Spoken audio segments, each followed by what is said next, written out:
After years of consistently losing ground in the culture war to the left, in large part because most of the brand name mainstream conservatives and Republicans in Congress have been complete cowards, afraid of being called homophobic or racist, only really in the last few years growing a spine and starting to push back against the cultural Marxist insurrection that we've been experiencing. And so now we have another win, and this is a big one. Facebook is ending their Orwellian fact-checking program, but not just that. They are also loosening the terms of service. And now you can call women household objects. They say what they mean is garden tools. You can call people like Kamala Harris and Kim Kardashian the floozies that they are.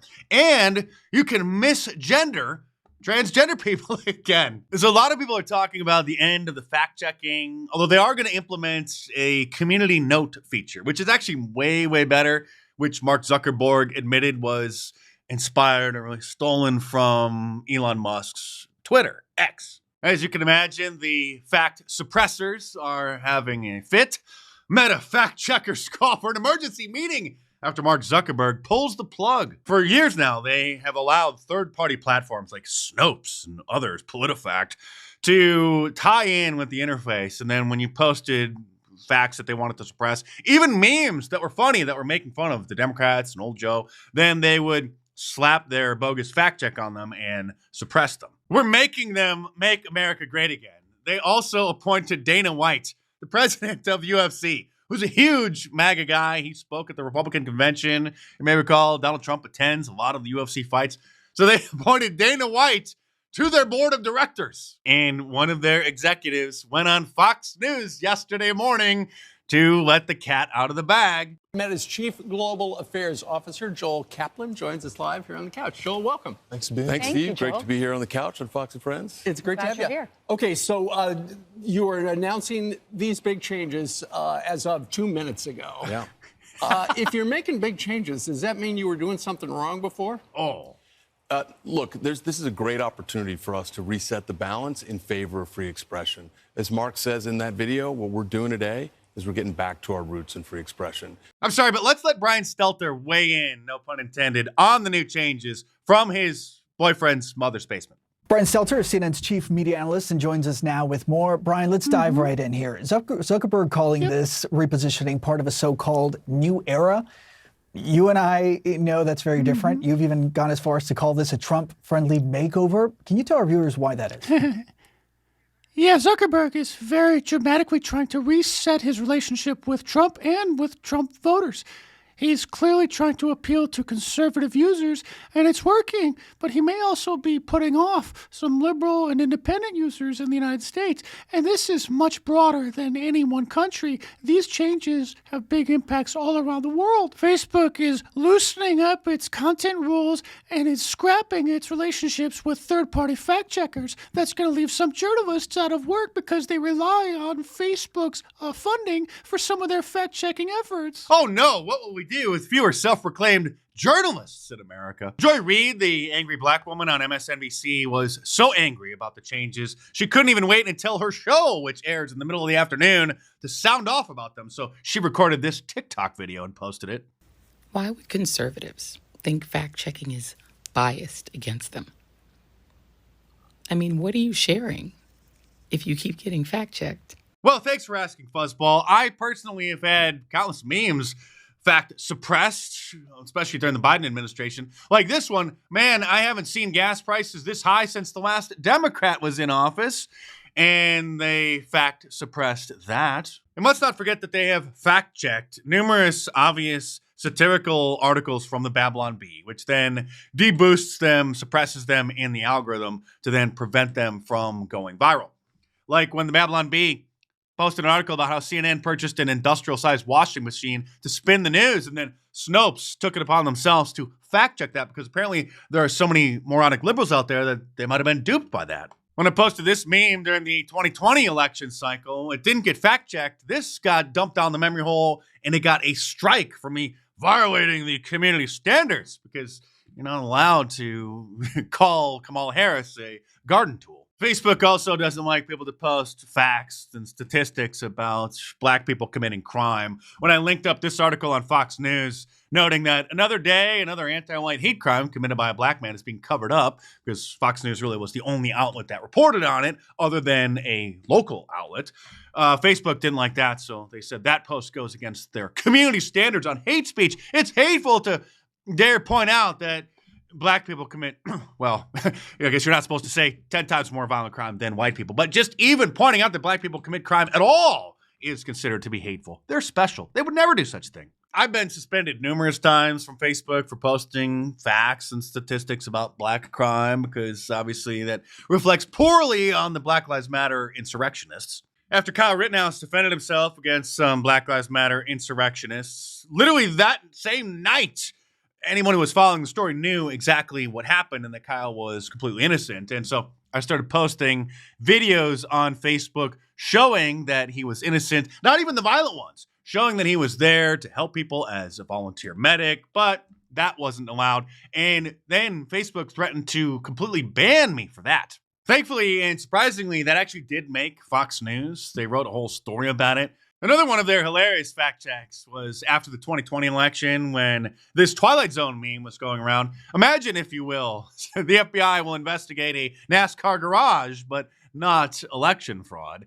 And then I took a screenshot of the fact check, and then they fact checked that, then creating an endless loop of meta memes about the meme.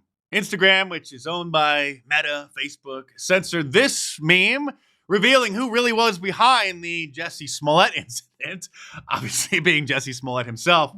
They removed that for violating their community guidelines after I posted it, saying that they're going to keep Instagram a safe place for everyone. And they're going to treat members in the community with respect.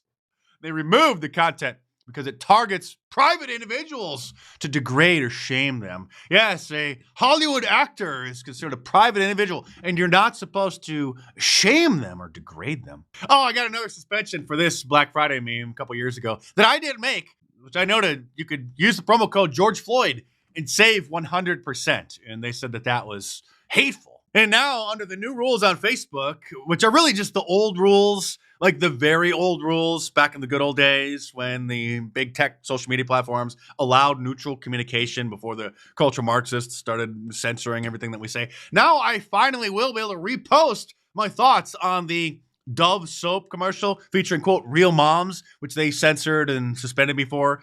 Remember this commercial featuring, quote, real moms? And there's a transgender woman in there who is this poor baby's father who identifies as the baby's mother. We are both his biological parents. You get people that are like, what do you mean you're the mom? We're like, yep, we're both gonna be moms. Because as they said, they are lifting the restrictions on calling women property or hoes and certain freaks.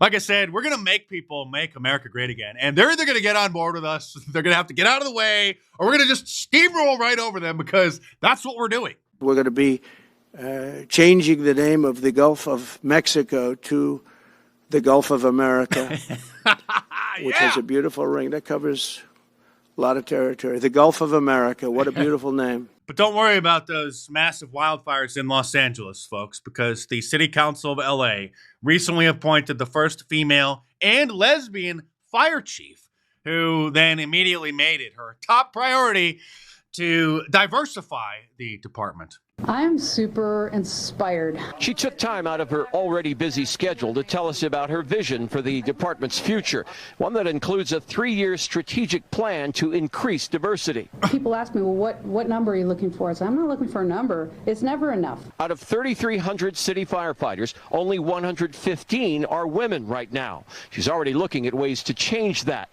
She's quick to point out that doing so has a greater purpose, attracting the best and brightest for the job. How about the strongest and the bravest? Aren't those the two key qualities for a firefighter? DEI, devastating everything intentionally. And if California Governor Gavin Newsom wasn't so concerned about diversity, equity, and inclusion, then maybe he could help work to prevent Mexico from polluting American beaches. Because few people outside of San Diego actually know, and I'm utterly shocked that this isn't a national story. But up until recently, the most southern beach in San Diego, Imperial Beach, had been closed for almost 3 years because of the pollution that Mexico is pouring into the Pacific Ocean that then floods up the coast into our country. KUSI's Dan Plant has been following this one for a number of years. He joins us live from Imperial Beach with the very latest. Hey, Dan.